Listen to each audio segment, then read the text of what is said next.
Astaga, dia mari dengan sup cendawan pulak. Dua kau cendawan, isi separuh, copot separuh. Tumis dengan butter, bubur minyak sikit, bawang putih, bawang besar. Masuk biar layu, bubur cendawan yang kita iri tadi.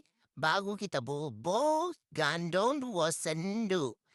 Masuk biar dia agak-agak kering. Sejuk dulu, baru kita blender. Lepas tu kita masuk semula pula bubur susu cair 1 tin, 5 tin air.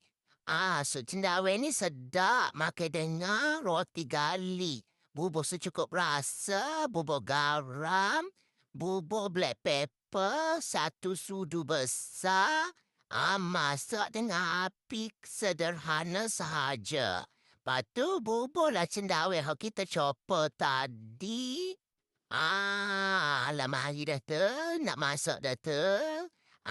Semua jangan dah kelih saja, kena pakat terlalu buat lah. Lepas tu last sekali kita bubur daun parsley. Kering, kalau ada hot fresh, lagi terbaik.